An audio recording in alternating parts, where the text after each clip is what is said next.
أخواتي إخواني، السلام عليكم. سعيد جدا باللقاء معكم في هذا اليوم السعيد. نتمنى تكونوا بخير وعلى خير، وتكونوا كتقضيو عطلة سعيدة، واللي كمل العطلة ديالو يكون كيستعد باش يدخل لبداية الموسم الاجتماعي الجديد. على أي ماشي من العادة ديالي أنني كندير فيديوهات كنوجههم لأشخاص معينين، ولكن ملي كتولي الحاجة وكتكون ضرورة، فكنعتقد على أنه كتولي بالنسبة لي أنا واجب، ويجب أن أدلي بدلوي. اليوم هاد لا فيديو بغيت نديرها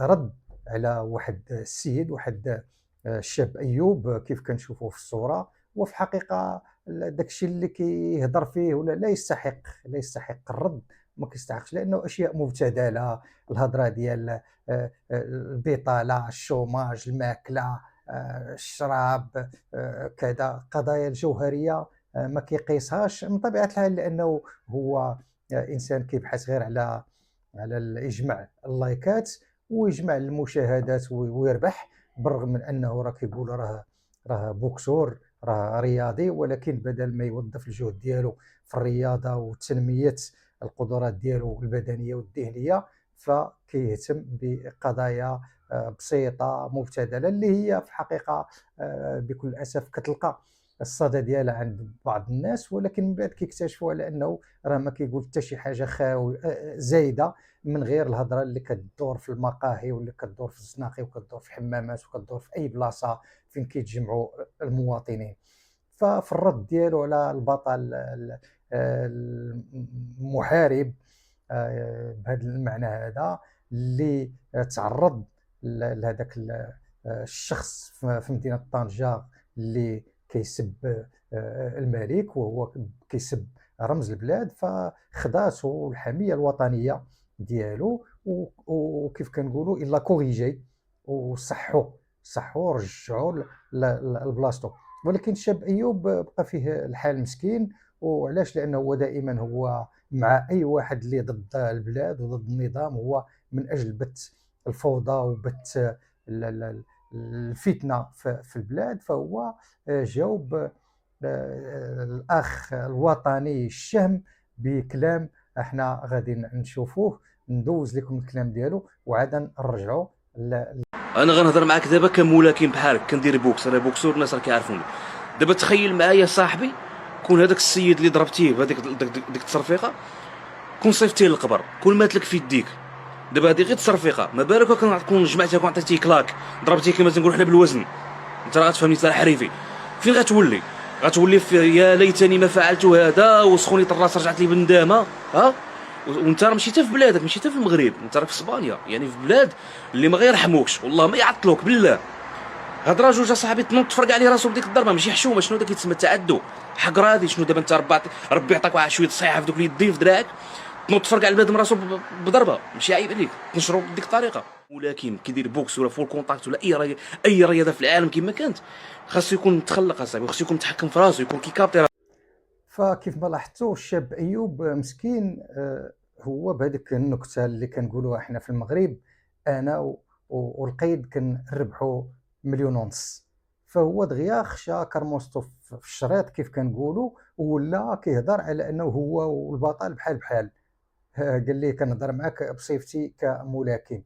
انا كنقول لهذا الدري هذا عاش من عرف قدره، بارك عليك، خليك غير في البلاصه ديال فين الكابلاج وفي النواحي ديالها والتهييج ديال العمال وديال المواطنين، وبعد من القضايا اللي كبر منك، لانك لا رياضيا انت ماشي في مستوى ذاك الرياضي باش تقول لي انا بحالي بحالك وكنهضر معاك من موقع رياضي، ولا على مستوى فكري بالنسبه للناس اخرين اللي هما عندهم اهتمامات وعندهم معلومات وثقافه ومعارف احسن منك.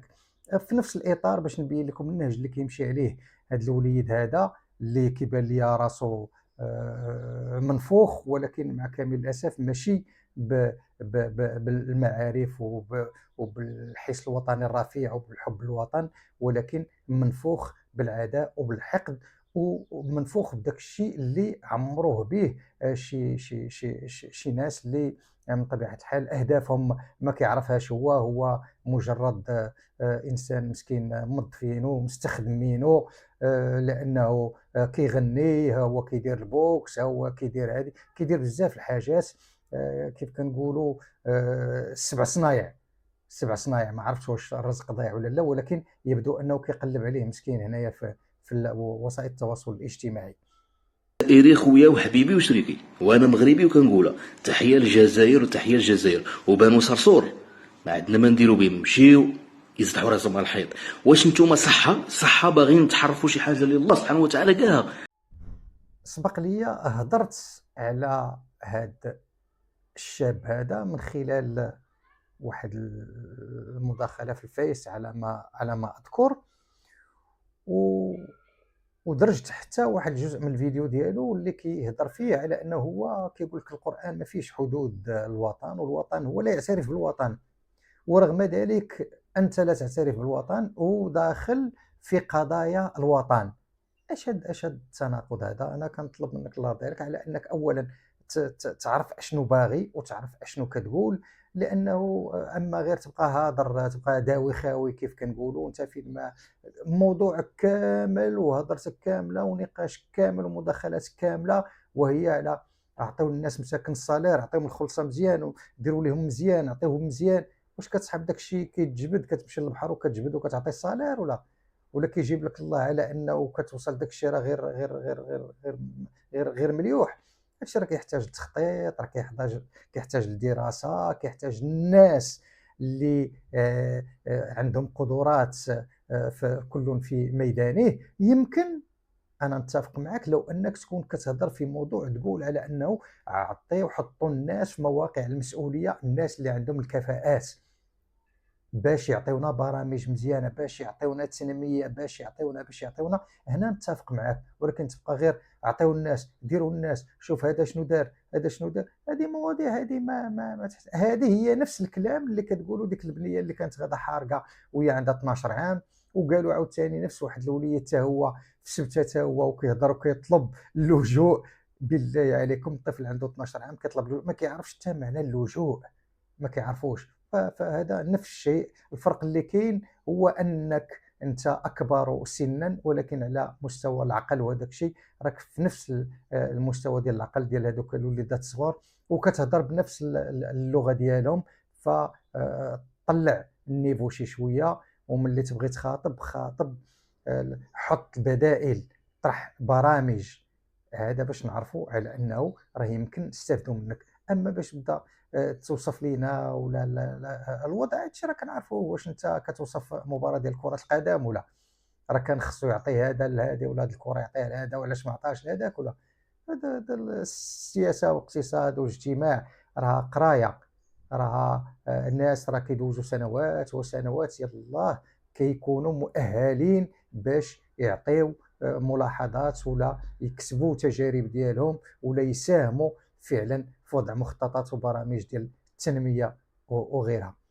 فأتمنى نكون ما طولتش عليكم، وشكرا لجميع المواطنات والمواطنين اللي عندهم حس وطني واللي عندهم غيرة على البلاد واللي ما كيخليوش الخطابات التشويشية والخطابات التحريضية على الوطن تاخذ منهم ولا تسيطر عليهم أو تغريهم المداخل مالية أو المصلحة الشخصيه باش يبيعوا اولادهم ويزرعوا بلادهم. وفعلا اللي كيبيع بلادو راه من طبيعه الحال راه كيبيعوا اولادو ويزرعوا الفتنه في البلاد.